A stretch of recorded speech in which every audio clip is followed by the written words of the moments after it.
मिस्र की एक आबाद नगरी जो वहां के पहले बादशाह फिरौन की सल्तनत थी।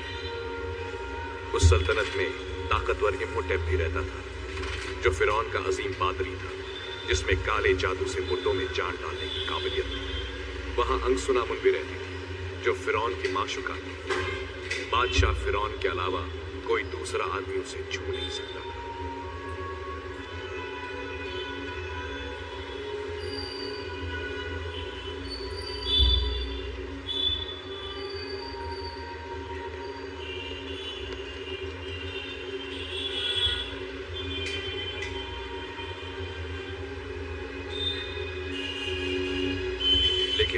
और अंगसुनामुन अपने प्यार के खातिर अपनी जान दांव पर लगाने के लिए तैयार थे।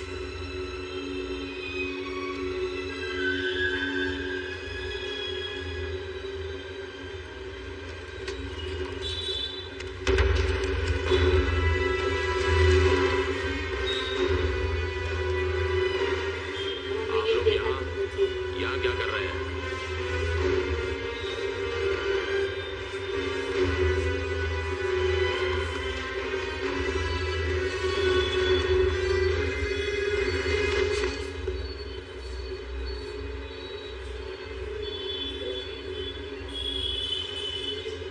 किसने छुआ है तुम्हारे बदन को?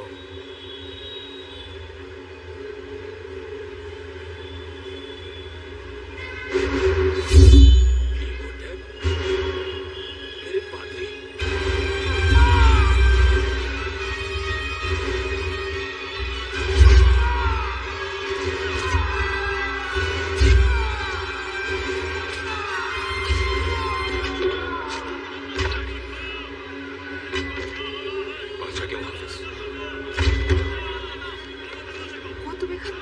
जाओ यहाँ से। देखो सिर्फ तुम ही दोबारा जिंदा कर सकते हो मुझे। मैं तुम्हें छोड़ के नहीं जा सकता। हट जाओ यहाँ से, छोड़ दो मुझे। तुम जिंदा रहोगी, मैं तुम्हें दोबारा जिंदा करूंगा। मैं तुम्हें दोबारा जिंदा करूंगा। अब मेरा शरीर किसी बादशाह का गुलाम नहीं है।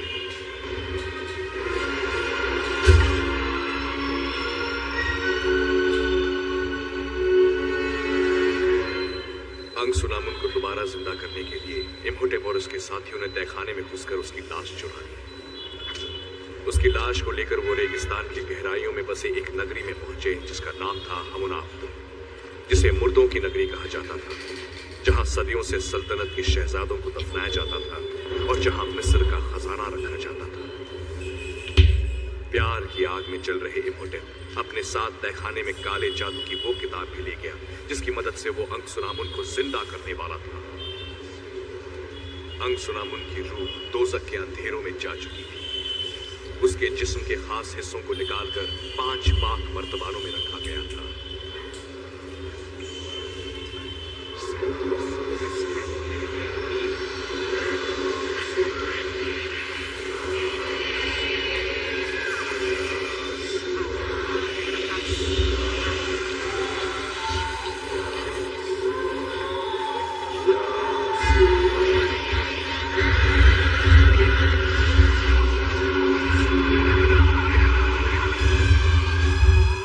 अंगसुनामुन की रूह नर्क के अंधेरों से लौट आ ही रही थी कि बादशाह के मुहाफिजों ने इम्होटेप का पीछा किया और अंगसुनामुन को जिंदा करने से पहले ही उसे रोक दिया।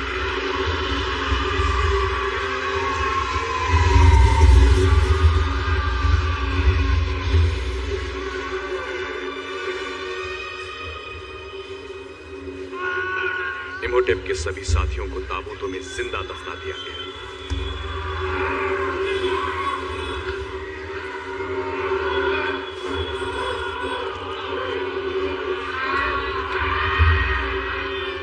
और इम्होटेप को होमदाई की सजा सुनाई गई, जो एक ऐसा खौफनाक श्राप था जो इससे पहले कभी किसी इंसान पर लागू नहीं हुआ था। उसे पुनुतशुदा लाश बनाया गया। मौत आने से पहले उसे मम्मी बनाया गया।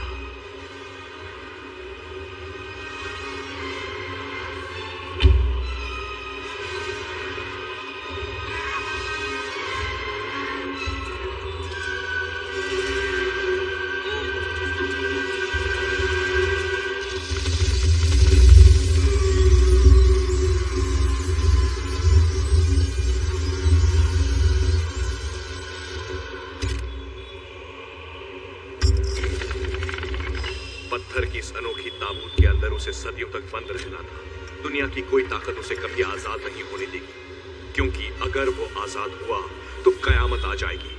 वो इंसानियत पर कहर बनकर टूटेगा, महामारी की तरह, जिसमें सदियों की बेमिसाल ताकत होगी, जो पूरे रेगिस्तान को अपने अंदर समा सकेगा, जो अमर होगा और जिस पर फतेह हासिल करना नामुमकिन होगा।